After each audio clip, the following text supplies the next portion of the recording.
welcome you all to the Lootpress Sports Lowdown. I'm your host, the sports editor at Lootpress, Tyler Jackson, joined as always by sports writer from Lootpress, Rusty Udy. Rusty, how are you doing today? Pretty chilly out. Yeah, it's been real chilly, and I like it better when winter waits till winter to show up. So, we're not even officially in winter yet, but boy, for about 2 weeks now, we've been officially in winter. I will say, the one thing about the snow that we've gotten is it hasn't really been a hindrance. We haven't really had roads or anything. It's just been a nice little aesthetic. It'll be on the side. So it's not too bad. Hopefully we get it out of the way early. Okay. Yeah. But we got a great show on tap. We're going to do our basketball preview episode next week. But what I want to start off with is volleyball state championships. Class A finally got to play theirs. And the hometown girls ended up winning it. Greenbrier West won their first girls state championship in any program in school history this past week. Really exciting state championship match with #1 seed East Hardy. And it just really a great turnout. It really was an exciting match, back and forth, kind of had everything you want. Went 4 sets, and thrilling. Just great opportunity for those girls, especially as long as they had to wait. I think I went and counted. I think it was 27 days in between their regional championship until the state championship. Especially for a sport like volleyball, it's so momentum-based. Absolutely. So you were there. You had boots on the ground for all 3 of their wins for the state tournament. So just kind of take us through what you saw. Well, I mean, they had the toughest route. There's no doubt about it. They were the number 2 seed, so they had to beat the 3 and the 1, to win it. They started out against Riverview, and they were a little sluggish, they'd beaten Riverview a couple times during the season, and Riverview plays a little bit of a different type game. They don't do a lot of blocking at the net. They play more defense and kind of force the other team to make quality shots. And I think they just were just a little sluggish in that game, but they ran right by them. And then that night against Wirt, I think the real Greenbrier West kind of showed itself. And Presley Treadway is easily one of the best volleyball players in the state, and really she took it to another level that night, because Wirt has a really good hitter in Addie Stevens, actually the first team All-State captain, and she got her knee banged a little bit in the match earlier that morning, but Presley just kind of ate her up a little bit, with some really huge blocks. And I think that mentally changed the match a little bit, because Wirt was really heavy going to Stevens over and over and over. And when she kind of had trouble putting the ball down, then when it had to go to the others, they were really nervous trying to put the ball down over Presley and Paige Dean and that big front line that they've got there at West. So they really played well. It was an interesting ride. They seemed to get behind at times and look to be in trouble, and they would dig themselves out of a hole and come back and win. When they played East Hardy, it was kind of the same thing. They had Morgan Miller from East Hardy, who was also one of the top players in the state, big hitter. She played well, but West was able to neutralize her. And I think the real key in that match was that West just had some balance. They could block a little bit, but Treadway was really good, Paige Dean was really good, and they got a little young freshman that I kind of got tickled when I talked to her, because she said it talked about how much Presley had kind of helped her through the year, and she said I'm little dog and Presley's big dog, so she was all big for the moment, and they had another little freshman that you expect freshmen to kind of buckle in a situation like that, but they actually stepped up, and they were incredibly impressive. The back row work was really good. Megan Griffith, in my opinion, I think she got hosed just a little bit. I think she was an all-tournament team selection easily, because when they didn't get a block, she was the libero. And she was back there, gobbling balls up and getting them back up front. So, I thought she was incredibly talented, and she played incredibly well.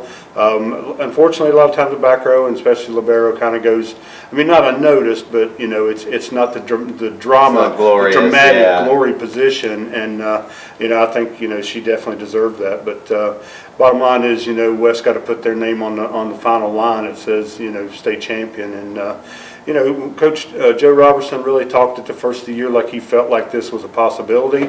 Several of us did that watched volleyball. But you know how it is, how hard it is to win state championships. Even good teams we've seen fall, you need some breaks. You need people perform well, you need your freshmen to step up and kind of surprise you a little bit. It seemed like that. And, West had all those components. And it just seemed like every time they would get down and like, okay, well, this might be it. It wasn't, they just kept storming back. So credit to those young ladies, they've really worked hard, and, they kind of talk about getting their picture on the wall at Greenbrier West High School, and they will be the first state girls champion of any sort at Greenbrier West High School. So it's an amazing ride, and, it's small town West Virginia, and then when they win things like that, it's fun to watch. Absolutely. I do like the concept that they brought up for the volleyball state tournament where the winning teams kind of get to put their name on the bracket. Right. I think that's cool. And one thing that I thought really played for West in that state championship game is don't hurt yourself. So much what East Hardy did, I think they had well over 10 service errors, and were just kind of giving points away. You could never get momentum, and it was really weird to see from a team that was playing in the state championship where you just. Well, it was funny because when I watched them the first night, the first match, I think it was the morning. Second match, that was kind of what they were, because I watched that and I was like, man, they make a lot of service errors. And, but they fight through it. And of course, when you have the Miller up front, like, she was just so dynamic. I mean, she had like 27 or 28 kills, I believe, in the first match. So, when you have that dynamic to kind of offset that, it's like it doesn't hurt you. Mm-hmm. But as we've talked before, when it gets into the big time, it can hurt you. And I think the real key there, and we've seen this with Shady, who won the golf title, with Woodrow, who won the soccer title.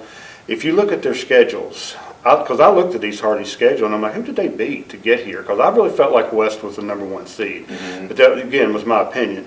I looked at their schedule, and I'm like, man, that is not the schedule that Greenbrier West plays. I mean, Greenbrier West I think they played Greenbrier East 6 times. Greenbrier East is AAA. They played Woodrow 4A. They played Herbert Hoover, who was the AA runner, or the AAA runner-up. I mean, that's the kind of schedule that they played all year. They played almost no single-A schools until they got to the final in the postseason. So, I mean, I think that pays off at crunch time.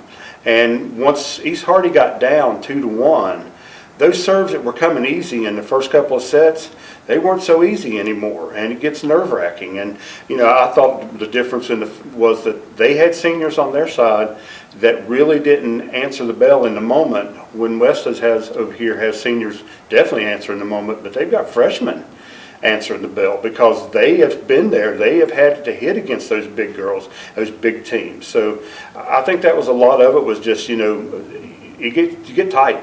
I mean, that's like trying to make shots in crunch time. Some guys have it, some girls have it, some just can't. They can make it at the easy times. And I think that's a lot of what happened was the wars and the battles they put in paid off down the stretch. And with this group of Greenbrier West girls, it's also important to know that they've been very talented. They have a lot of success in different sports. And, last year in particular was really a bad year for them. They lose to James Monroe in the volleyball and in the state tournament. And then they go into basketball and they kind of fall apart there and lose that thriller in the regional to Riverview. And then in softball, there's the issue that they have with Midland Trail where they commit all these errors, and they just this group is coming off of a year that was far less than what they expected to. Right. So this is probably like a good set for them. We're always thinking of this group and the success they've had, but that's probably a good way for them to start off. And because once they roll right into basketball season, you got of course Treadway had 46 points in the regional last year, and she's one of the best players in the state. So they're rolling right in with another strong basketball team, and could wind up in Charleston this year. And of course in softball they should be pretty good. That battle with Trail will be really, of course, Trail may be AA now. That's right. Mm-hmm. So they could roll right into single A and softball. So it could be I've gone 56 years without a title, and we can see multiple titles. You never know. Yeah, absolutely. Want to go ahead and move on to football. We had a couple of close quarterfinal games. I had Princeton, North Marion. Princeton had to rally for that one. You had Independence, Philip Barber. Independence had to rally, and then once they started rallying, they just took off with that thing. The teams we had lose, obviously Bluefield lost up at Frankfurt in a close game. But I do want to kind of start off with Independence. This is 2 games in a row now where they've trailed early. I think they trailed 17-14 against James Monroe, and then 10-0 against Philip Barber. And then once they just put it together, they took off. And that was kind of the case again with Philip Barber. Obviously, there was the background of the Phelan boys lost their mother, and she was such a big figure in that community and that school, and it was very emotional. But once Independence got together, they took off, and it kind of dominated Philip Barber. And that's kind of the game that you see in the quarterfinal that makes you think, they've legitimately got a shot at winning this whole thing. Yeah, they were really impressive, under the circumstances, because I'd kind of described it as maybe the cruelest, of events, timing, how young they are and different things like that. It was extremely unfortunate. And to have to come back and play a game of that magnitude, you just you didn't know what was going to happen, and really, if it didn't go well for Independence, you could totally understand why. I mean, it was just a tough scenario, and they looked a little maybe over emotional, the first little bit there, and very understandable. The Philip Barber coaches, met with the boys, before the game, hugged them, prayed with them. They were very respectful in the situation. But once Independence kind of got clicking, man, they're just like a ticking time bomb with them. It seems like it's like once they finally get a little bit of success, they're like sharks to blood, and it really kind of turned on defense a little bit. Some big defensive plays, some pressures, some sacks, a shank punt, and then you go to your big gun with Silas Nelson, who just kind of barrels his way in to kind of get him on the board, and then Christian Linksweiler and Brock Green hook up, and even the coach from Philip Barber said, we covered those plays with Christian Linksweiler well. Credit to him. He's like, I don't know how he caught those. I mean, it was just a back over his head kind of spinning around. He's really good at just tracking the ball. He's probably one of the best deep ball trackers that I've seen at the high school level. It doesn't matter if he's battling through contact. He just does a good job of concentrating and hauling those passes in. So it was amazing, those two plays. They kind of got the momentum going into halftime, and then they just kept rolling after halftime. And the defense really looked good. I mean, they really were impressive. They had a lot of pressure on the quarterback. Philip Barber had kind of a makeshift line going a little bit. Now, granted, they were big. There's no doubt about that. They had three big old boys on their front line. That's one thing Coach Lee talked about before. He said they're big, and he's like 6'7". I never know like exactly how big, but that kind of when they walk. Well, of course, I was sitting right on the. I sit down there right where the opposing team comes in, the visiting team. And, they walk by, and I'm like, good gracious, those do look like college linemen. I mean, they were big. And but, they were playing a lot of out of position. They had some injuries throughout the year, and so they were shifting guys around. And, I think once Independence kind of got the pressure going on them, they got a little confused. You got a freshman quarterback who gets a little nervous, understandable, and all that. And then Independence just took off on them. And, credit to Brock Green, too. I mean, we keep talking about, the fact that he's a freshman, not playing like a freshman. He didn't play like a freshman again. He made some big plays at key times.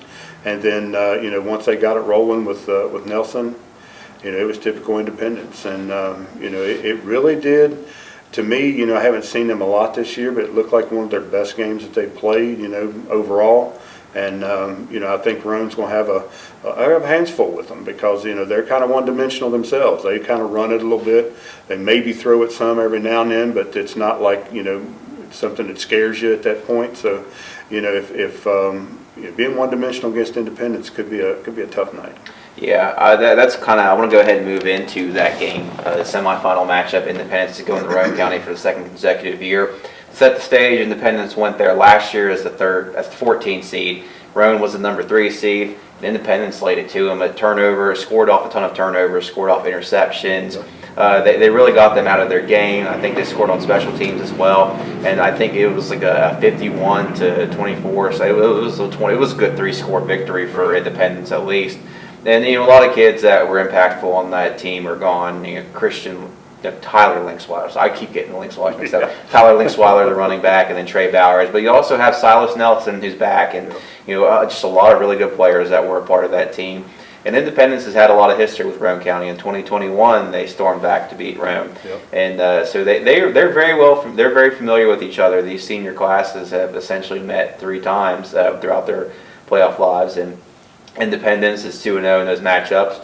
But now you go up there, like you said, Roane County wants to play a very smash mouth football sort of style, and Coach Lilly talked about, they know what they want to be this year. They've kind of figured it out. And last year they did, when I watched that game, Rome kind of went to the spread a little bit more, and that's not really what they are. They're not really a spread. It led to a lot of turnovers. I think it led to some pick sixes that way. So now they just kind of line up and they'll run right at you. They've rushed for well over 2,000 yards. And that was coming into the playoffs, so we can't imagine that it's gone down any, especially with the success that they've had. If there is something to maybe look at, it's that Clay County did go toe-to-toe with them, but when I was asking about it, Clay County stresses you in the fact that they pass almost every play, so you're spread out trying to figure out those different things. Right. And if you're Independence, how much will you be able to effectively throw the ball? Because it's supposed to be 17 degrees. Freeze it again. Yeah, that's here. It might be even colder up in Spencer. Right. So that's kind of what I'm looking at. Independence, you're going to have to find ways to score on them. And Roane's defense is no joke. They shut Scott out, and Scott can do a lot of things. They can run the ball well. They can throw the ball well. And it's not necessarily a vertical passing attack. They can get it into the flats and let their playmakers do a ton. But Roane County's defense is been pretty legit so far by the schedule they played. And you look at Independence's schedule; they've been battle tested. It's been one thing after another. They've seen every scenario. They've trailed in some of these playoff games. But I don't think you can go down 2 scores against Roane County, because that's what Roane County wants to do, is possess the ball, and that's what they did in 2021 and almost cost Independence back then. And Independence looked really kind of in trouble that night, and they really, almost looked like they were going to get beat. So I just think a lot of it has to do with the cold. It's both teams are going to want to establish the run really well, and who can hold on to that football. Because the one thing that you notice, and especially noticed it in these playoffs, is the cold nights, the ball comes out a lot. You think you're holding on to it, but it just kind of get popped and it just squirts out. So I think it's going to be just basically a thing of not turning the ball over in bad spots. And they are going to have to hit some passes for sure. And with them trying to stop Nelson like teams are doing, it is going to kind of set Linksweiler up a little bit again. And, when you cover him, they've got some other little guys out there that, Brady Rose and Dalton Atkins, it's kind of hurt you. So, I think, Independence being twofold is going to be better in the long run. But it could be another game like that, 14-12, 21-17, something like that. So yeah, absolutely. But again, I think for Independence, you just cannot fall behind like that early, because Roane County will I think they'll eat the clock and try to get out of there and try to get. Well, one thing they did talk about, and they were better. Their gap defense was much better against Philip Barber, and they got out of that a little bit against James Monroe, and that's why James Monroe hit a couple runs on them, because really Philip Barber, the only thing that they hit him big on was a couple passes. So I think Independence is going to make them basically throw the ball, and that's not going to put them Roane in a comfortable spot. So we'll see how it plays out. But Independence is playing as good as they could be playing at this point. With the line, I think a lot of what's lost is how young that line is from Independence, and you really worried about what they would be like during the postseason. But they've come together and played really well. And once they commit to the run, they run it. And then they'll hit you with a pass out of the blue, and then hit you hard. Yeah, absolutely. And it's I'm kind of waiting for the points where they just kind of start motioning Silas out of the backfield to stress teams, kind of like what Princeton had done with Markel Lowe, which is probably a good segue into the other team that we have playing for a semifinal in Princeton. They survived North Marion. That's probably the best way to put it. They trailed 20-7 in the third quarter. North Marion opened up with a 8.5, I think it was 8.5 or 7.5 minute, 8.5 minute drive to open the third quarter, and scored on third and goal from the 17 on a run. And it looked like Princeton was in a little bit of trouble, and they finally sorted some things out. Their offense, was able to rely on those explosives to get down the field, and then their defense kicked in and held North Marion in check. And basically, I think they scored 28 points or so, 27 points in the second half. We were able to get out of there with a win. Daniel Jennings, they were able to run the ball, hit on some big pass plays. But I think the one thing that's really concerning going into the semifinal matchup with Herbert Hoover is Princeton's really struggled to stop the run. New Hampshire, when they ran it early, they were able to find some success. You even go back to the Parkersburg South game at the end of the regular season. Eli Bartley had, I think, almost 250 yards rushing and I think almost 6 touchdowns.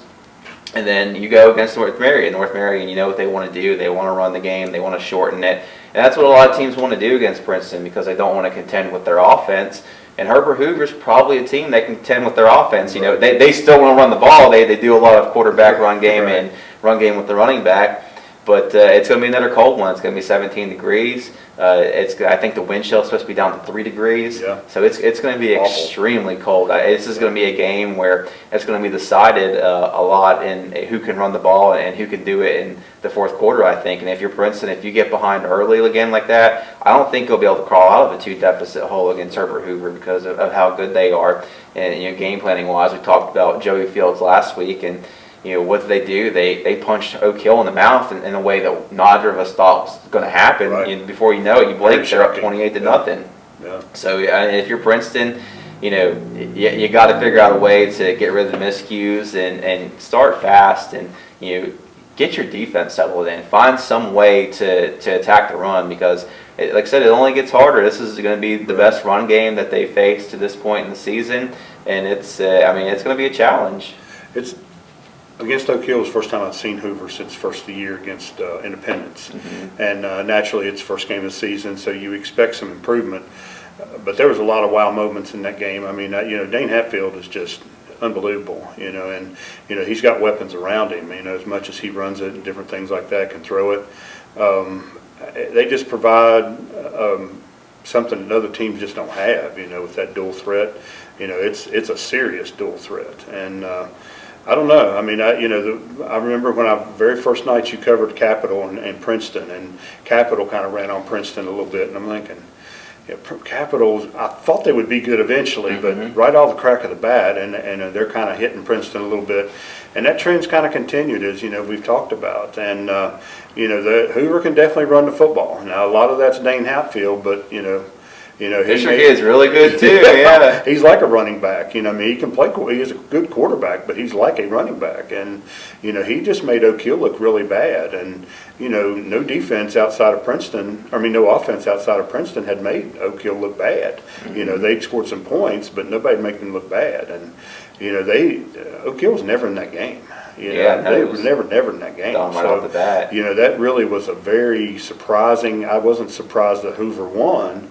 But it was very surprising at how dominant that win was. So, I'm sure they've got Princeton's attention, and I feel like there's probably a lot of people around the state who feel like Hoover's going to win this game. So we'll see how Princeton responds, and how they game plan to kind of shut that down a little bit. Yeah, just going back to the defense, they've got to find a way because Hatfield's the best quarterback they've seen all year, in my opinion. Easy. It would probably be Devin. Would probably be the other one that I'd lean on or think about. But to me, it's definitely got to be Hatfield at this point. And even when they faced Devin, they had trouble getting. I don't think they sacked Devin but once in that game. Yeah. And I think Devin's a more dynamic athlete. And even Hoover found that out as he basically was their entire offense at that point. Right. But you got to find a way to get Dane down. It's just so difficult when a quarterback's that involved in the run game. And Princeton just can't have any lapses early. They got to come out the gate firing.